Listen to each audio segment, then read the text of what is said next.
Students, listen here. இன்னைக்கு நம்ம பார்க்கக்கூடிய topic RH factor. Last class we discussed about the blood groups and their types. Today we discuss about the topic RH factor. RH factor அப்படின்னா என்ன அப்படின்னா ஒருத்தரோட blood group பாசிட்டிவா நெகட்டிவா அப்படின்னு சொல்லக்கூடியது RH factor சொல்லப்படுது. இதை முதல்ல கண்டுபிடிச்சாருன்னா 1940ல கார்ல் லான்ஸ்டீனர் அண்ட் வியர்னர் அப்படிங்கிறவங்க. லான்ஸ்டீனர் அவரோட மாணவர் வியர்னர் அப்படிங்கிறவங்க தான் 1940ல் இந்த RH ஃபேக்டர் அப்படிங்கிறத கண்டுபிடிச்சாங்க. ஃபஸ்ட்டு எதில் சார் கண்டுபிடிச்சாங்க அப்படின்னா ரீசஸ் மங்கி, ரீசஸ் அப்படிங்கிற ஒரு குரங்கு வகையில் கண்டுபிடிச்சாங்க. அதுக்கு அடுத்தது தான் நம்ம மனிதனில் கண்டுபிடிச்சாங்க அப்படின்னு சொல்கிறாங்க. சார் அப்படின்னா என்ன sir RH ஃபேக்டர்னா immunogenic D antigen, நம்மளோட பிளட்டில் எப்படி ஆன்டிஜன் ஏ ஆன்டிஜன் பி இருக்குதோ அதே மாதிரி இருக்கக்கூடிய ஒரு டி ஆன்டிஜன் அப்படிங்கிறது தான். இது எங்கே சார் இருக்கும் அப்படின்னா ஆர்பிசியோட அவுட்டர் கவரிங்கில் என்ன சொல்கிறாங்க, ஆர்பிசியோட இந்த அவுட்டர் மோஸ்ட் லேயரில் இந்த டி ஆன்டிஜன் இருக்கும் அப்படின்னு சொல்கிறாங்க. If you have individual having an D antigen that person is called RH positive. ஒருத்தரோட பிளட் குரூப்பில் இந்த டி ஆன்டிஜன் இருந்ததுன்னா அவங்க என்ன சொல்கிறாங்க, positive blood group. Without D antigen that person is called as RH negative. அவங்களோட பிளட் குரூப்பில் D antigen இல்லை, அவங்களோட ரத்தத்தில் டி ஆன்டிஜன் இல்லை அப்படின்னா அவங்க என்ன சொல்கிறாங்கன்னா நெகட்டிவ் குரூப், RH நெகட்டிவ் அப்படின்னு சொல்லப்படுது. அப்படின்னா இந்த இம்யூனோஜெனிக் டி ஆன்டிஜன் அப்படிங்கிறது நம்மளோட ரத்தத்தில் இருந்தது அப்படின்னா அந்த பர்சன் என்ன சொல்லுவாங்க, positive that person blood group is positive. அப்படி இல்லை அப்படின்னா that person is called as RH negative அப்படின்னு சொல்லக்கூடியது. இதுதான் சொல்லுங்க RH ஃபேக்டர் அப்படின்னு சொல்லக்கூடியது. இந்த RH ஃபேக்டர் அப்படிங்கிறது very important for the blood group. ஒருத்தவங்களோட பிளட் குரூப் பாசிட்டிவா நெகட்டிவா அப்படின்னு தெரிஞ்சாதான் என்ன பண்ண அப்படின்னா அதுக்கான ப்ராசஸ் பண்ண முடியும் அப்படிங்கிறது ரொம்ப இம்பார்ட்டன்ட் அப்படின்னு சொல்லக்கூடியது. நெக்ஸ்ட் பார்த்தோம்னா genetic control of RH factor. சரி சார், இந்த RH ஃபேக்டர் நம்ம உடம்புல எப்படி ஜீன்கள் கண்ட்ரோல் பண்ணுது, அதாவது genetic control of RH factor அப்படின்னு சொல்லக்கூடியது. இதில் ரெண்டு ஹைப்போதிசிஸ் இருக்கு, Fisher and Race hypothesis, Wiener hypothesis. ரெண்டு பேர் ரெண்டு விதமாக சொல்லியிருக்காங்க. நம்மளோட பிளட் குரூப்பில் RH ஃபேக்டர் அப்படிங்கிறது எப்படி வருது, எப்படி இந்த ஜீன்கள் தீர்மானிக்குது அப்படிங்கிறது ரெண்டு விதமாக சொல்லியிருக்காங்க. இதில் ஃபர்ஸ்ட் பார்த்தோம்னா ஃபிஷர் அண்ட் ரேஸ் ஹைப்போதிசிஸ் அப்படின்னு சொல்லக்கூடியது. ஹைப்போதிசிஸ் அப்படின்னா கொள்கை. ஃபிஷர் அண்ட் ரேஸ் அவங்க என்ன சொல்லியிருக்காங்க, அவங்களோட கோட்பாடு என்ன அப்படின்னு பார்த்தோம்னா the RH factor is 3 different pairs of alleles closely linked in the chromosome. என்ன சொல்றாங்கன்னா இந்த RH factor அப்படிங்கிறது ஒரு குரோமோசோம்ல இருக்கக்கூடிய 3 different pairs of allele, 3 வெவ்வேறு விதமான அல்லீல்கள் மூலமாக தீர்மானிக்கப்படுகிறது அப்படின்னு சொல்றாங்க. அது எங்க இருக்கும் அப்படின்னா சேம் லோக்கை ஆஃப் த குரோமோசோம், ஒரு குரோமோசோம்ல இருக்கக்கூடிய சேம் லோக்கஸ், ஒரு குறிப்பிட்ட பகுதி அப்படி இருக்கக்கூடிய 3 டிஃப்ரெண்ட் பேர்ஸ் ஆஃப் அல்லீல், 3 வெவ்வேறு விதமான ஜோடி அல்லீல்கள் தான் தீர்மானித்து அப்படின்னு சொல்றாங்க. இதுக்கு இன்னொரு பேர் என்ன சொல்றாங்க, it is called CD nomenclature. அவங்களுக்கு என்ன பேர் சொல்றாங்க அப்படின்னு பார்த்தோம்னா CDE நாமன்கிளேச்சர் அப்படின்னு சொல்றாங்க. சார் அந்த 3 பேர்ஸ் ஆஃப் அல்லீல்ஸ் என்னென்ன அப்படின்னு பார்த்தோம்னா CDE, அது என்ன, capital C small c, capital D small d, capital E small e அப்படின்னு சொல்லக்கூடிய 3 பேர்ஸ் ஆஃப் அல்லீல்ஸ், 3 டிஃபரன்சஸ், 3 வெவ்வேறு ஜோடிகள், வெவ்வேறு பேர் ஜோடிகள் தான் இதை தீர்மானிக்குது அப்படின்னு ஃபிஷர் அண்ட் ரேஸ் அப்படிங்கிற சொல்கிறாங்க. இது எப்படி சொல்கிறாங்கன்னா இங்கே வந்து டயக்ராமில் போட்டிருக்கோம். இது ஒரு லோக்கஸ், ஒரு குரோமோசோமில் இருக்கிற லோக்கஸ், இது ஒரு லோக்கஸ். இந்த லோக்கஸில் பார்த்தீங்கன்னா CDE அப்படிங்கிற 3 டிஃப்ரெண்ட் அல்லீல்ஸ் இருக்குது. அது எப்படி இருக்கலாம், கேபிட்டல் C ஸ்மால் c இருக்கலாம், அல்லது கேபிட்டல் D ஸ்மால் d இருக்கலாம், கேபிட்டல் E ஸ்மால் e இருக்கலாம். அதனால இருக்காது 3 டிஃப்ரெண்ட் பேர்ஸ் ஆஃப் சேம் லோக்கை இந்த குரோமோசோம், இது குரோமோசோம்ல சேம் லோக்கைஸ்ல இருக்கு. இதுல இப்படி இருக்கிறதுனால என்னென்ன ஜீனோடைப்ஸ் பாசிபிள், என்னென்ன ஜீனாக்கங்கள் நமக்கு பாசிபிள் அப்படின்னு பார்த்தோம்னா capital C or small c, இந்த கேபிட்டல் C வரலாம், ஸ்மால் c வரலாம். அதே மாதிரி capital D or small d, capital E or small e, இப்படி எப்படி வேணாலும் இந்த இதில் இருக்கக்கூடிய ஜீன்கள் பிரிஞ்சு வரும்போது கேபிட்டல் C தனியாக வரலாம், அல்லது ஸ்மால் c வரலாம். அதுதான் என்ன பாசிபிள் ஜீனோடைப் அப்படின்னு சொல்லிட்டு 3 விதமான ஜீனோடைப்ஸ் இருக்கு. சரி சார், இந்த ஜீனோடைப்ஸ்லாம் ஒன்றா சேர்ந்ததுன்னா எப்படி சார் அமையும் அப்படின்னு பார்த்தோம்னா for example capital C, capital D, capital E or CDE, small c, small d, small e. அதே மாதிரி பார்த்தோம்னா capital C, small d, capital E, small c, capital D, small e. Next பார்த்தோம்னா small c, small d, small e, small c, small c, small d, small e. லாஸ்ட்டில் பார்த்தோம்னா capital C, capital D, small e, small c, small d, capital E அப்படிங்கிற 4 விதமான possible ஃபீனோடைப்ஸ், 4 விதமாக இந்த purse வரும்னு சொல்கிறாங்க. இதில் வந்து ஒன்று இருந்து வரும்போது இந்த மாதிரி 4 விதமான பாசிபிள் ஜீனோடைப்ஸ் இருக்குது, 4 விதமான வேறுபாடுகளுடைய ஜீனோடைப்ஸ் இருக்கு அப்படின்னு சொல்றாங்க. இதுல எல்லாமே பார்த்தோம்னா ஆல் ஜீனோடைப்ஸ் ஏ டாமினன்ட் டி, இந்த எல்லா ஜீனோடைப்ஸ்லயும் இந்த டாமினன்ட் டி இருந்ததுன்னா that person that blood group is called as RH positive. இந்த எதுல இருக்கோ இந்த டி இத பாருங்க கேபிட்டல் டி இருக்கு, இதுல கேபிட்டல் டி இருக்கு, இதுலயும் கேபிட்டல் டி இருக்கு. அப்படி இருந்ததுன்னா எல்லா ஜீனோடைப்லயும் ஒரு கேபிட்டல் டி இருந்தா கூட that is called dominant. அந்த கேபிட்டல் டி அப்படிங்கிறது ஓங்கு பண்பு, டாமினன்ட் கேரக்டர். அதனால என்ன பண்ணோம் அப்படின்னா the D antigenோட கேரக்டர் வெளிப்படுத்தும், that is called as RH positive. அப்படி இருக்கக்கூடிய பர்சனோட பிளட் குரூப் RH பாசிட்டிவ், அதாவது பாசிட்டிவ் பிளட் குரூப் அப்படின்னு சொல்றாங்க. the recessive genotypes of DD, அதாவது டபுள் ரெசசிவ் ஜீனோடைப்ஸ் ரெண்டுமே எப்படி இருக்கு, இந்த D ஸ்மால் டி ரெண்டுமே ஸ்மால் டியா இருக்கு, that is called recessive ஒடுங்கு பண்பு. அப்படி ரெசசிவ் கேரக்டர் வந்துச்சுன்னா அந்த பர்சன் எப்படி இருப்பாங்க அப்படின்னா RH நெகட்டிவா இருப்பாங்க அப்படின்னு சொல்றாங்க. இதுல இருந்து என்ன தெரியுது அப்படின்னா இந்த டி ஆன்டிஜன் அப்படிங்கிறது தான் முக்கியமானது. இந்த டி ஆன்டிஜன் அப்படிங்கிறது முக்கியமானது. இந்த டி ஆன்டிஜன் டாமினன்ட் கேரக்டரா இருந்தது அப்படின்னா, that is called the capital D இருந்தது அப்படின்னா அவங்களோட ரத்த குரூப் எப்பயுமே பார்த்தோன்னா பாசிட்டிவ் குரூப்பாக இருக்கும். அப்படி இல்லை இந்த டி ஆன்டிஜன் ஸ்மால் டி என்ன மீன்ஸ் அப்படின்னா டி ஆன்டிஜன்னா இதுன்னு சொல்லுவாங்க ரெசசிவ் கேரக்டர் ஒடுங்கு பண்பு.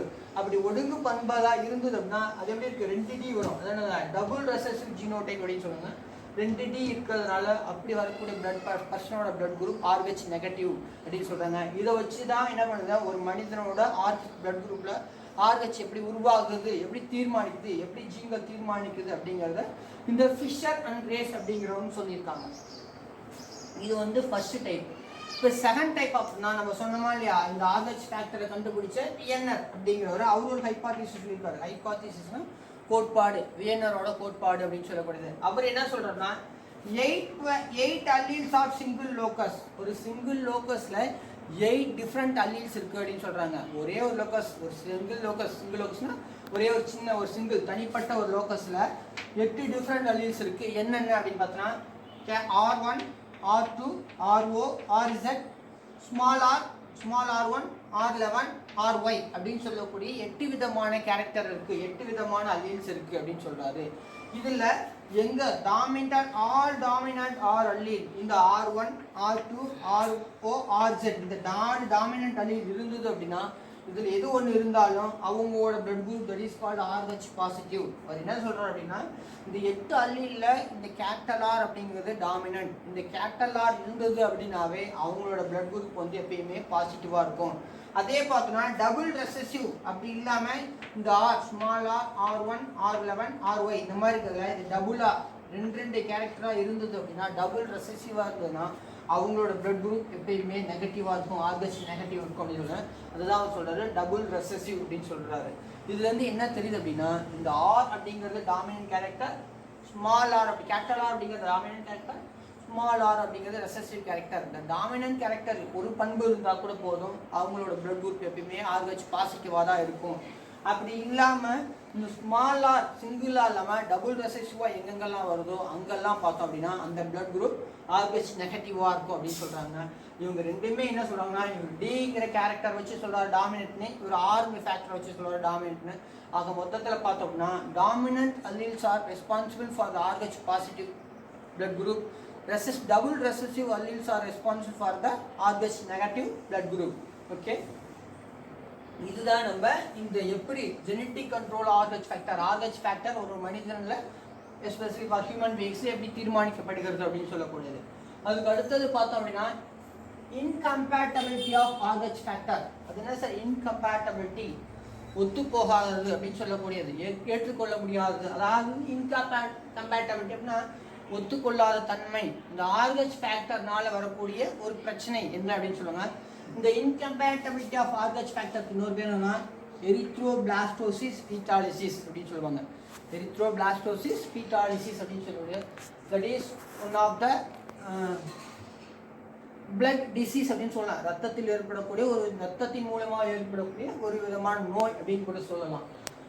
சார் இந்த RH ஃபேக்டர் என்ன சார் இன்கம்பேட்டபிலிட்டி அப்படின்னு பார்த்தோம்னா great significance of the child birth. இந்த RH ஃபேக்டர் அப்படிங்கிறது பார்த்தோம் அப்படின்னா குழந்தை பிறப்பு அப்படிங்கிறது ரொம்ப முக்கியமானது. அதுதான் இங்கே சொல்றாங்க great significance of the child birth. ஒரு குழந்தை பிறக்கும் போது தான் இந்த RH ஃபேக்டர் அப்படிங்கிறது இந்த ஒவ்வாமை அப்படிங்கிறது ஏற்படும் அப்படின்னு சொன்னாங்க. எப்படி சார் அப்படின்னு பார்த்தோம்னா ஒரு person woman it is calls mother. ஒரு மதர் எப்படி இருக்காங்க, அவங்களோட பிளட் குரூப் RH பாசிட்டிவாக இருக்குது.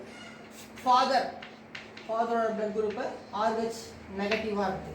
பிறக்கக்கூடிய குழந்தை எப்படி இருக்குது அப்படின்னா RH பாசிட்டிவாக இருக்குது. இது ஒரு பாசிபிள் என்னது, இது ஒரு இப்படியே நடக்கலாம் அப்படின்னு சொல்லக்கூடியது. அம்மாவோட பிளட் குரூப் RH நெகட்டிவ், அப்பாவோட பிளட் குரூப் RH பாசிட்டிவ், பிறக்கக்கூடிய குழந்தை RH பாசிட்டிவாக இருந்தது அப்படின்னா இதில் எந்த ப்ராப்ளமும் இல்லை. இதில் இன்னொரு முக்கியமாக பார்க்க வேண்டியது என்ன அப்படின்னா, இந்த RH பாசிட்டிவ்ல எப்பயாவது RH நெகட்டிவ்ல எப்பயாவது RH பாசிட்டிவோட ஃபேக்டர் கலந்தது அப்படின்னா அப்போ இவங்களோட பிளட் குரூப் என்ன ஆகும்னா ஒன்றா சேரும்போது அப்படின்னா இந்த பிளட் குரூப்பில் அக்ளூட்டினேஷன் ரத்தம் திரிதல் அப்படிங்கிறது ஏற்படும். அதனால பார்த்தோம்னா உள்ள இருக்கக்கூடிய RBC டேமேஜ் ஆகும், அதனால ப்ராப்ளம் ஏற்படும். அப்படி ஏற்படக்கூடியது தான் எரித்ரோபிளாஸ்டோசிஸ் ஃபீட்டாலிசிஸ்.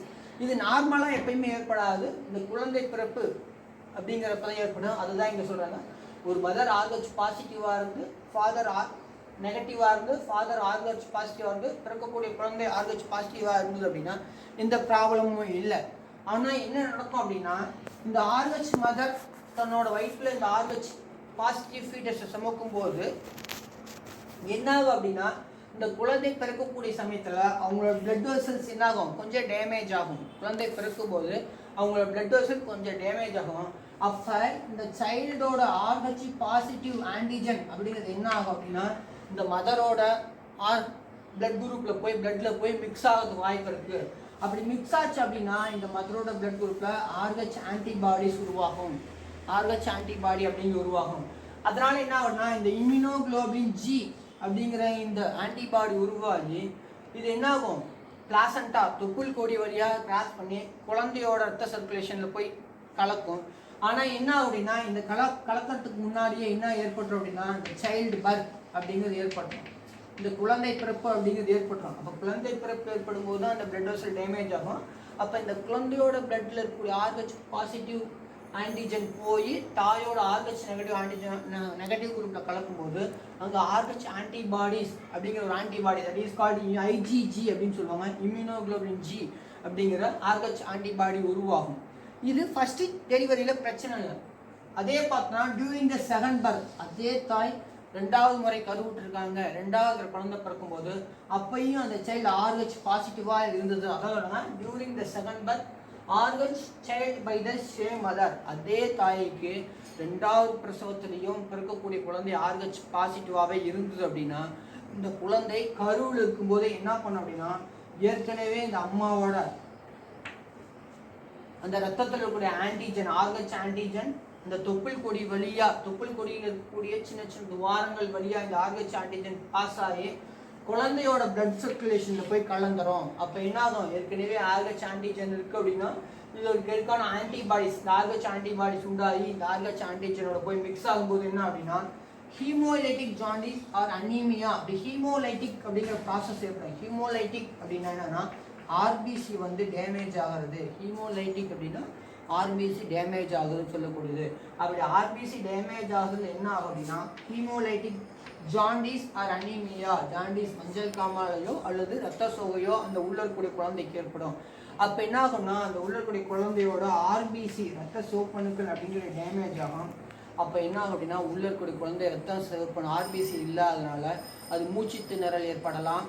அதெல்லாம் பார்த்தோன்னா அதுக்கு தேவையான ஆக்சிஜன் கிடைக்காது, உணவு கிடைக்காது. அதன் விளைவாக ஒரு சில சமயங்களில் அந்த குழந்தை இறக்க நேரப்படும். அப்படி இறக்குது அப்படின்னா அந்த இதுக்கு பேர் தான் எரித்ரோபிளாஸ்டோசிஸ் ஃபீட்டாலிசிஸ். அந்த மாதிரி ஒரு நோய்க்கு பேர் தான் எரித்ரோபிளாஸ்டோசிஸ் ஃபீட்டாலிசிஸ் அப்படின்னு சொல்லுவாங்க. இது எதனால சார் ஏற்படுது அப்படின்னா இந்த RH நெகட்டிவோட எப்போ RH பாசிட்டிவ் மதராக இருந்து RH நெகட்டிவ் ஃபாதராக இருந்ததுன்னா இந்த மாற்றம் ஏற்படாது. மதர் வந்து RH நெகட்டிவாக இருந்து ஃபாதர் சைல்டு வந்து RH பாசிட்டிவாக இருந்தால் மட்டும்தான் இந்த ப்ராசஸ் ஏற்படும்.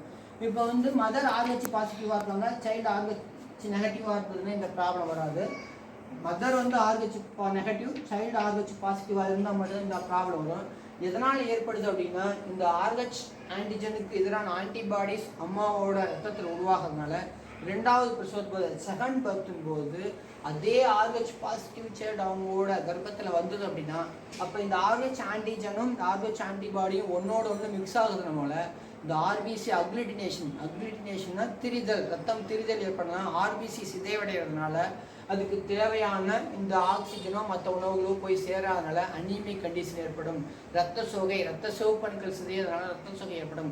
அதனால அந்த குழந்தை இறக்கிறதுக்கான வாய்ப்பு ஏற்படுது. அப்படி அந்த குழந்தை இறந்ததுன்னா that is called as erythroblastosis fetalis அப்படின்னு சொல்லக்கூடியது.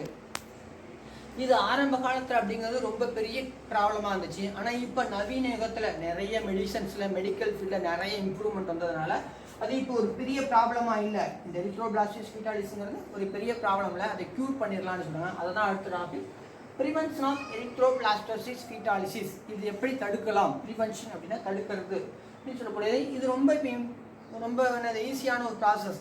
ஃபஸ்ட்டு இந்த மெடிக்கல் ஃபீல்டு இந்த அளவுக்கு டெவலப் ஆகாததுக்கு முன்னாடி அது ஒரு பெரிய ப்ராப்ளமாக இருந்துச்சு.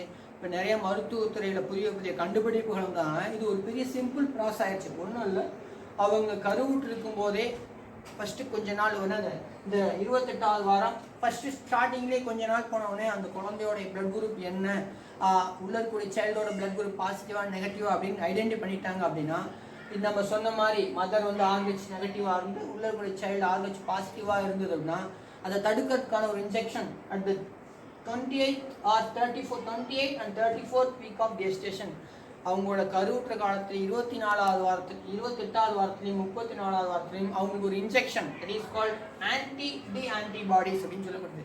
இந்த டி ஆன்டிஜனுக்கு ஆப்போசிட்டாக இருக்கக்கூடிய ஆன்டிபாடிஸ் அப்படிங்கிற ஒரு ஆன்டிபாடிஸை இன்ஜெக்ஷனாக கொடுக்கும்போது என்ன ஆகும் அப்படின்னா உள்ளே போய் இந்த mixing RH antigen antibody mixing அந்த அக்ளூட்டினேஷன் ஏற்படாமல் ஒரு பேசிவ் இம்யூனிட்டி, ஒரு சாதாரணமான ஒரு நிலை, எந்தவித பாதிப்பும் ஏற்படாமல் ஒரு இம்யூன் ப்ராசஸ் ஏற்படுது. அதுக்கு என்ன பண்ணோம் அப்படின்னா இந்த 28வது வாரத்தில் 28th week of 34th week இந்த வீக் என்ன பண்ணுவாங்க ஒரு இன்ஜெக்ஷன். அந்த இன்ஜெக்ஷன் என்ன சார் இருக்கும் அப்படின்னா